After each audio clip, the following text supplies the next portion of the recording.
Kerja bagus, Peter. Sebagai pengkhianat, gua akuin lo adalah pengkhianat terbaik di dunia ini. Bahkan, lo rela kehilangan semua teman-teman lo cuma karena ego lo sendiri.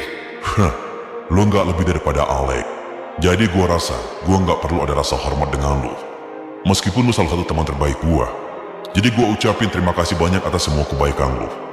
Tapi hari ini, di sini, situasi kita berbeda.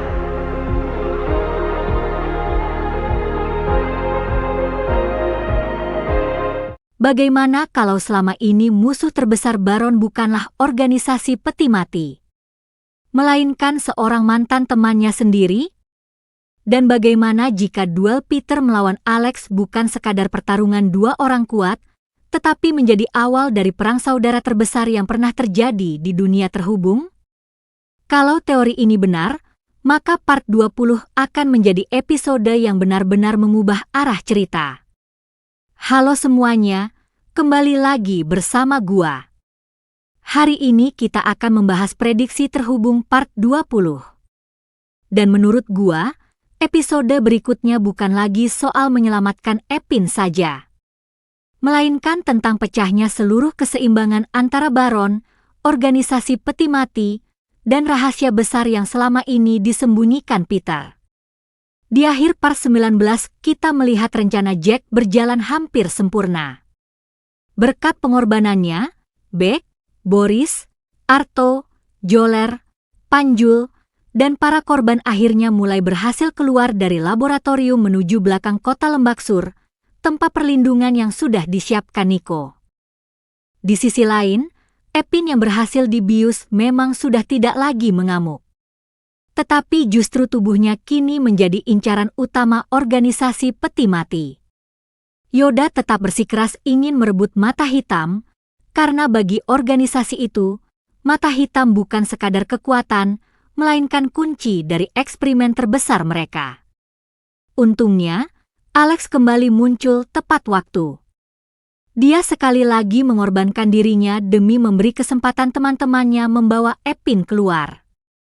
Dan pada saat yang sama, Peter akhirnya berdiri tepat di hadapan Alex. Pertarungan dua mantan rekan itu pun tidak bisa lagi dihindari. Nah, menurut gua, part 20 akan langsung dibuka dengan duel Alex melawan Peter. Namun berbeda dari pertarungan biasa, kali ini Peter tidak akan langsung menyerang. Dia justru mulai berbicara tentang masa lalu. Peter mengatakan bahwa dahulu dia juga pernah percaya kepada Baron. Dia pernah menganggap Alex sebagai sosok yang akan membawa perubahan. Tetapi semua itu berubah ketika Baron gagal melindungi teman-temannya. Ucapan itu membuat Alex terdiam beberapa detik. Karena Peter memang mengetahui luka terbesar dalam hidupnya. Namun Alex tidak membalas dengan kata-kata.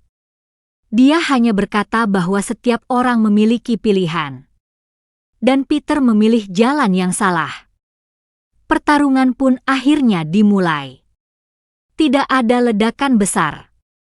Tidak ada teriakan. Justru pertarungan mereka berlangsung sangat tenang. Setiap pukulan terlihat sederhana, tetapi menghasilkan gelombang yang menghancurkan lantai laboratorium. Sementara itu, Jack yang terlihat kalah ternyata belum benar-benar tumbang. Diam-diam dia masih memperhatikan seluruh situasi. Dia tahu Peter terlalu fokus kepada Alex. Dan itulah kesempatan terakhirnya. Jack lalu mengirim isyarat rahasia kepada Beck. Bukan lewat suara, melainkan melalui gerakan tangan yang dulu pernah dia ajarkan kepada murid-muridnya. Beck langsung memahami maksud itu. Rombongan harus mempercepat pelarian. Karena sebentar lagi seluruh laboratorium akan berubah menjadi medan perang. Di sisi lain, Arto mulai membawa Epin menjauh. Tetapi di tengah perjalanan, tubuh Epin tiba-tiba kembali mengeluarkan aura hitam. Mata hitam memang belum aktif. Namun denyut energinya mulai terasa semakin kuat. Arto mulai khawatir. Kalau efek obat bius habis sebelum mereka sampai ke tempat aman, semuanya akan terulang lagi. Boris kemudian mengusulkan untuk mengikat tubuh Epin menggunakan rantai laboratorium. Bukan karena mereka takut, melainkan agar ketika Epin sadar nanti, dia tidak langsung menyerang teman-temannya sendiri. Sementara itu, Joler akhirnya menyelesaikan urusannya dengan Erlangga. Menurut prediksi gua, Erlangga memang bukan lawan utama Joler. Tetapi pertarungan itu menjadi simbol bahwa dendam masa lalu akhirnya selesai. Setelah mengalahkan Erlangga, Joler tidak membunuhnya. Dia justru berkata bahwa balas dendam tidak akan mengembalikan apapun. Kalimat itu menunjukkan perkembangan besar karakter Joler. Dia tidak lagi hanya mengandalkan emosi. Di sisi lain, Peter mulai menunjukkan kemampuan yang selama ini belum pernah diperlihatkan. Dia ternyata memiliki teknik bertarung yang sangat berbeda dari prajurit organisasi peti mati. Tidak mengandalkan kekuatan besar, tetapi membaca gerakan lawan beberapa langkah lebih dulu. Alex mulai sadar bahwa Peter selama ini memang sengaja menyembunyikan kemampuan aslinya. Pertarungan mereka menjadi semakin sulit diprediksi. Sementara itu, Yoda dan Laksana mulai berdiskusi. Mereka akhirnya menyimpulkan bahwa selama mata hitam masih berada di tubuh Epin, organisasi tidak akan pernah benar-benar menang. Karena kekuatan itu terus berkembang setiap kali Epin bertarung. Disinilah muncul teori baru. Yoda mulai percaya bahwa mata hitam bukan diciptakan manusia, melainkan sesuatu yang sudah ada jauh sebelum organisasi peti mati berdiri. Kalau teori itu benar, berarti semua eksperimen mereka selama ini hanya mencoba meniru kekuatan asli mata hitam. Dan mereka selalu gagal. Di sisi lain, Jack akhirnya memperlihatkan sisi lain dirinya.